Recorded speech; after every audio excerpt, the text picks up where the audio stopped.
What do you think of when you think of a classic album? Some of you may think of a record that is so influential that it redefines the very idea of what its genre is. For others, you may think of a record that is so well made, so intricate, that it couldn't possibly be recreated.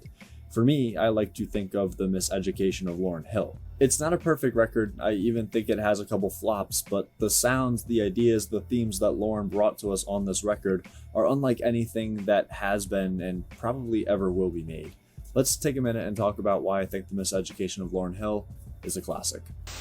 People automatically thought, oh my, she must not have done, maybe their teachers didn't teach anything, but that wasn't it. The meaning behind it was really sort of a catch in me learning that, when I thought I was my most wise, I was really not wise at all.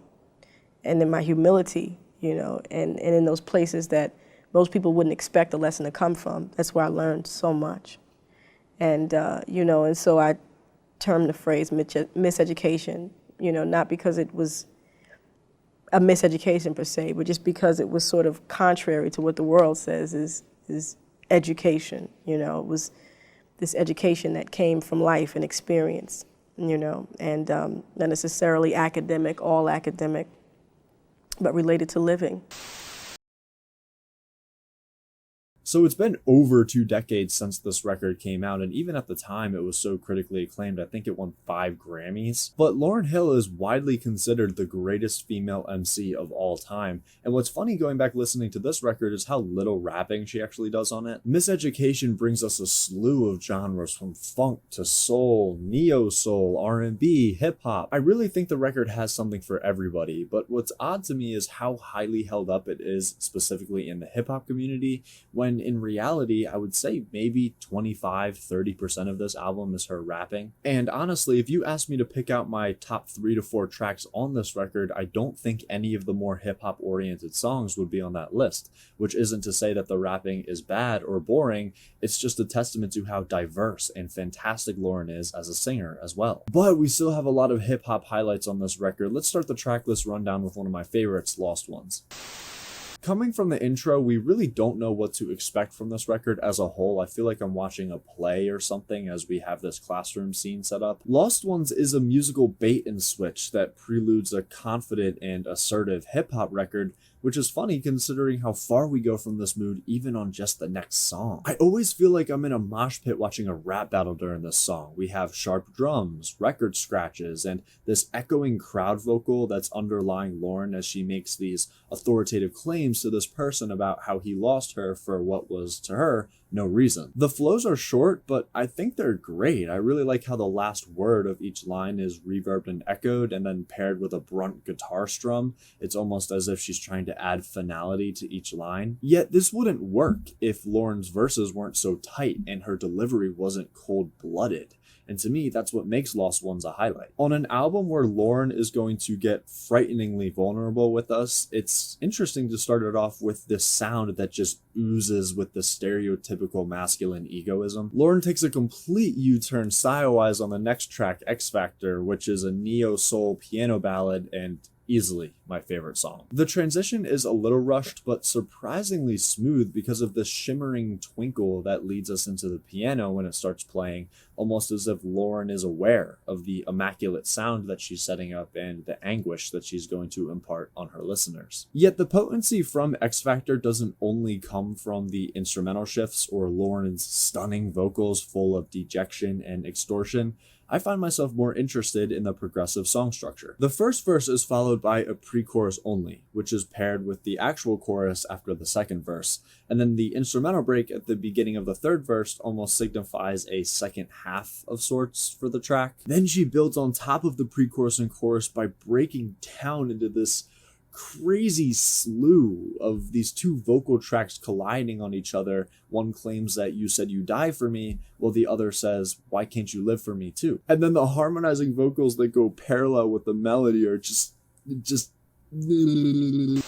This is my favorite moment on the entire album by far, and I can't decide whether the song itself is more heart-shattering or the fact that Drake found a way to take every bit of soul out of it when he decided to sample it on Nice for What. I also want to harp on the beauty of the emotional appeal of this track because I feel like it casts this umbrella that fits so many different moods under it. The way Lauryn is singing her lines on the verses here is almost as if she thinks she's in a reality TV show where her situation is so manipulative, so crazy that it can't possibly be real. I feel this the most when she ends the third verse by proclaiming not once but twice that this is crazy, almost as if she needs to reassure herself twice that she is indeed the one saying the truth. The next track is To Zion, and honestly, this one just drags too much for me to say it's one of the better parts of the record. By the time I'm listening to this and we're at the bridge, I'm kind of frustrated, and it's not because I don't like the bridge itself, but it's because we took 3.5 minutes to get there and my attention is already gone by that point. This dwindly guitar instrumental by Carlos is pretty good. I just think it has a lot of shock value though, and it comes off a lot better the first time than it does the 9th or the 10th. The melody on this song is kind of monotonous, and while I think Lauryn delivery-wise is great as ever, I just can't be invested in her for the entire 4.5 minutes. I gotta say though, even on the tracks I'm not feeling as much, there's just not a dull moment for Lauryn on this record. She brings her A game every single song, every single second. The song Superstar deviates from the love theme we've been setting up just a little bit, but I'm actually going to reach, and I'm going to point out that Lauryn's lyrics about ambition and drive for celebrities to create something genuine is really just reflective of her love for music. The subject matter is painfully relevant today with artists like Lil Baby and Drake and even Kanye on his worst days running the mainstream, where they just lose this itch that they had when they were getting to the top to bring something new to the table, and they just kind of start to coast instead of build. Verse 1 is strikingly confrontational as it calls out artists who do what they want and abuse their platform because they, quote, know there will always be someone who will applaud. Lauryn then moves on to belittling braggadocious hip-hop and pointing out that this egotistical front simply leads to fake friends and a lack of real infrastructure surrounding these artists, and that's why the superstars always lose in the end. And this stance that Lauryn is taking on this record really fills a lane that I've never seen or heard before in music, and it's this position of being in direct conflict of typical hip-hop or even broader music stereotypes in general. With that on my mind, I think it's time we take a quick break from the track list breakdown and talk about my favorite overall aspects of the record. It was important. It was a very important record. Interestingly enough, that record was all about what I feel, and it's going to be interesting to see what the next record becomes, because that will probably be about what I think, as opposed to what I feel, everything that I feel, It'll be what I feel still, but it's also going to be something conscious. A lot of that was unconscious creation, unconscious creativity, because I was so overwhelmingly emotional. It was just like I just had to write about this. No swear words, no filler bars, no cheap instrumental sounds. The Miseducation of Lauryn Hill is truly devoid of surface level content. Lauryn is able to capture these intimate feelings and emotions, and she casts them out on entire songs where she elaborates on what that's actually like, which all feel like retribution for the topics that Lauryn was miseducated on when she was a kid. It's like the record has a chip on its shoulder, which still manages to show and provide itself through feeling on these temperamental moods and wide array of subject matters, almost as if Lauryn is giving us a compilation of all the pain from her childhood. The album is like the anti-hip-hop palooza, as Lauryn advises her listeners to stay away from lustful partners and to forgive those who wronged you and to find someone who makes you feel like you're the only person in the world.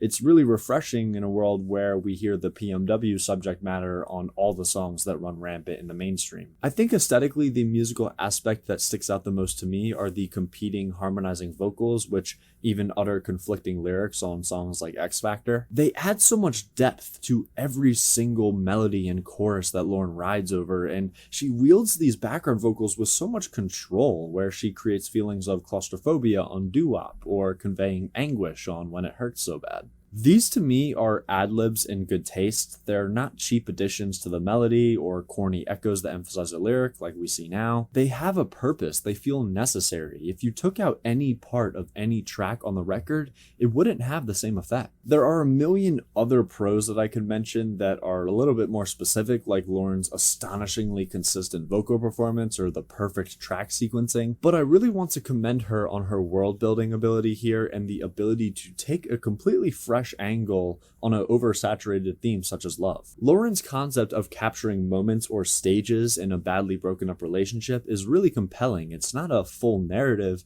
yet it's just relatable for certain times in your life that you might be in. It makes this album very diverse in the times that you connect with it. Just looking at the track list here, I personally can relate with songs like When It Hurts So Bad, having this fresh sting of a relationship, or I Used to Love Him, where you're trying to say with your chest that you didn't need this person. And I think the specificity or specific, what's the right word there? Specificness? The specific nature of the tracks here and the feelings in which they're trying to convey, combined with the instrumentals and the magical feeling of this record, just give it this aesthetic, this vibe that I've really never felt before. It's oddly nostalgic for something that I've never had. I could talk about doo-wop for hours and I still wouldn't be able to say anything that already hasn't been said. I think this is probably the most overplayed track on the record for good reason. Her flows are easily the most catchy on this track, and I think that the nature of the theme being so in conflict with what we usually hear about sex and music makes this stand out even more. But this bouncing piano instrumental is probably my favorite on the entire record. I mean, I think it's indicative of the fact that Kanye and Drake have both sampled it on separate songs. Final hour brings us some watery guitar chords that are somewhat eerie. They add a menacing sound to the song that contrasts the really organic liveliness that made up the first leg of the record. When I listen to this track, it definitely feels the most 90s hip-hop on the entire record. The flows are really blunt. I don't know what it is about them specifically, but when the horns hit on the chorus of this track, I just think about in general how poignant and crisp all the instruments are on this album. Each component feels handcrafted, welded specifically for the song. They're so articulately made as a minuscule factor contributing to one unified artistic goal. Oh man, and When It Hurts So Bad, this one brings us back to our theme, and it's easily one of my favorites. Lauryn is back to hammer in the self-discovery of love concept as she discusses the inevitable pain that results from feelings of infatuation for someone that don't end up working out. For a while, I saw this track as a low point in the runtime of the record because it felt pretty straightforward and didn't feel as in-depth as I expect Lauryn to be, until I started thinking about the feeling that the song is describing. As soon as I put myself in Lauryn's shoes here, I realized how heartbreaking this track is to relate to, yet unfortunately I'm afraid anyone going through heartbreak has related to this before. I loved real hard once, but the love wasn't returned. Found out the man I'd die for, he wasn't even concerned. I tried and I tried and I tried to keep him in my life. I cried and I cried and I cried, but couldn't make it right. But I loved the young man, and if you've ever been in love, then you'd understand that what you want might make you cry, what you need might pass you by if you don't catch it, and what you need, ironically, will turn out what you want it to be, if you just let it. Man, that kills me, and I think the point Lauryn is trying to make here is that heartbreak convinces you that a person or situation is essential to happiness, and it's the one thing you need to find peace. Yet reality is truth, and reality says otherwise. The chorus here is very important because Lauryn is trying to encourage her listener to remove themselves emotionally from the way they're thinking about this person they're aching over and think about what else might help them get what they thought they needed from the relationship. If you can muster up the mental fortitude to do that, what you really need will present itself. But the issue is whether or not you reach out and catch it, allowing what you need to turn into what you want. It's a metaphor for getting over heartbreak, and it's shocking how deep this message is in such little words. The back half of this track always brings a tear to my eye as Lauryn breaks into this refrain before the outro as she casts her doubts on listening to her own advice, asking the question, when it hurts so bad, why does it feel so good? It's hard to really explain what this emotion is like, or at least how Lauryn is feeling it, but this is how I interpret it. Lauryn is singing fresh off the sting of the misery of heartbreak and the ending of their relationship. And obviously it's painful to think of this person and the memories they had and the fact that they won't be creating any more together. But Lauryn is so emotionally attached to this person that every time she thinks of them, she still feels the warm fuzziness from their best times, but it's empty. without any substance or realness to it anymore. She knows she should stop. She knows she should move on. It's just going to bring her more sorrow, but she holds on because of all this happiness she received from this person, and all she has left to hang on to now are the shattered fragments of those times.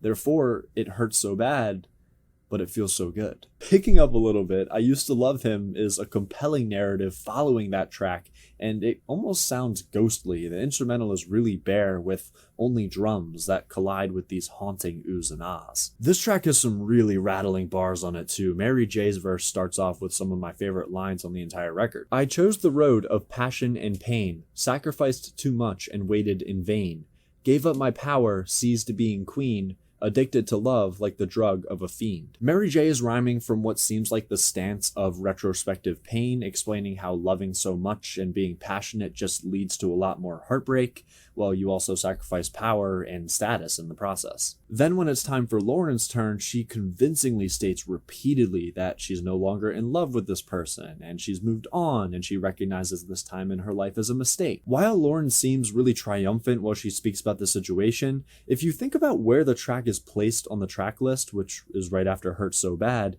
I find myself thinking of whether she really is this far past her heartbreak at this point, or if she's trying to convince herself just as much as she is the listener. Every ghetto, every city.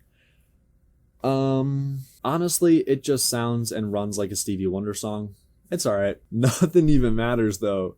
That one's my jam. Before I delve into that, I want to get into a few of the overall cons I have with this record, because I do think for the most part it runs dry. I know this is a pretty consistent negative to harp on at this point, but the skits just kill the pacing of the album for me. I think they contribute a little bit, and they make this idea of love and Lauryn's concept of it a bit easier to dissect, but I just don't ever want to go back and listen to them. They make each song a minute to a minute and a half longer than they need to be, and in each skit we only cover what feels like would have been 5 seconds if Lauryn would have just rapped that line in a song. While we're on the subject of songs dragging, honestly, I think that's the only real problem that this album has. I'm thinking of tracks like To Zion and the title track and Forgive Them Father, where these songs feel like the ideas could have been executed in 2 to 3 minutes. Lauryn goes to almost 5 on every single track. As much as I do enjoy the listen front to back, it gets to be a chore when a 14-song album, one of them being a skit, is over an hour.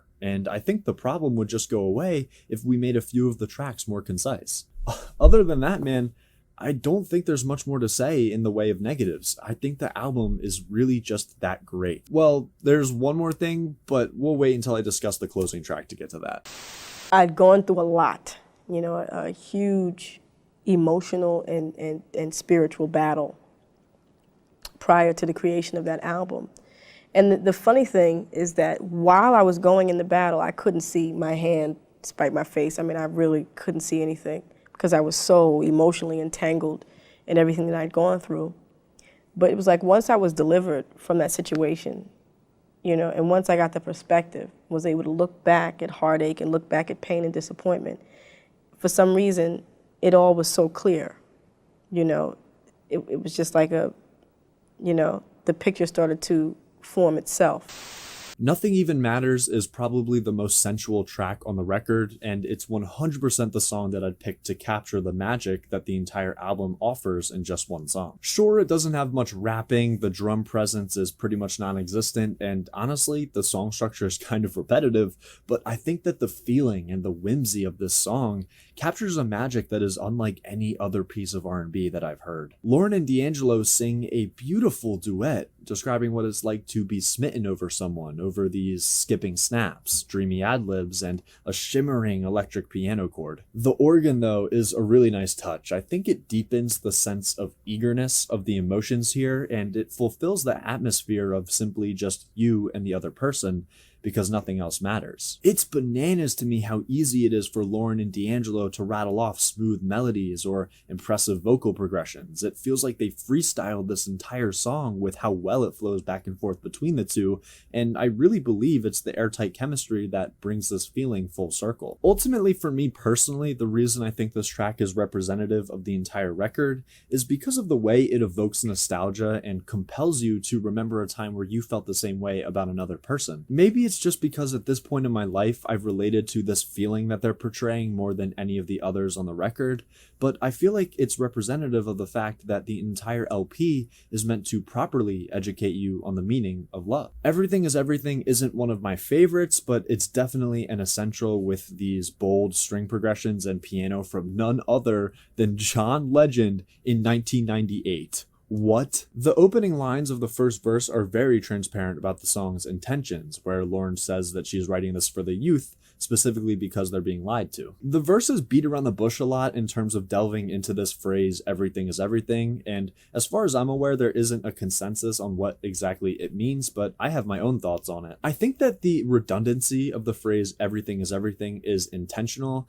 and it's meant to provide a sense of clarity for young people who are dealing with these clashing perspectives, improper role models, and even a dream-crushing societal infrastructure. Essentially, Lauryn is encouraging us to see through the smoke and mirrors by seeing things for what they are. What's so ironic and honestly kind of annoying to me is if you scroll through the comments on Genius or YouTube for this song, it's all just comments of, oh, Lauryn Hill is a genius, music was so much better in the 90s. We have so many fans that want to associate with records that are so great like this one because of its reputation and its influence, not because of its artistic depth or world building. In true Prince fashion, Lauryn ends off this record with an elegant and dramatic piano ballad. Lauryn's delivery is vulnerable as ever, but with a slight edge of showmanship. It's almost as if she knows that she's ending off a truly great piece of art. While I think the theme of the entire record is about love, Lauryn does pull through a loose concept about self-discovery and freedom from societal pressures full circle here. I like the lo-fi record player static in the background. It adds to the grandiosity of this sound, but honestly, I don't see myself going back to this or it having much replay value. This track is not paced nearly as well as the rest of the album, and I feel like Lauryn steps away from most of the musical aspects that give this record such potency and exotic appeal. The piano is like ambient, and Lauryn's vocals, while they're great, they don't pull together a cohesive melody.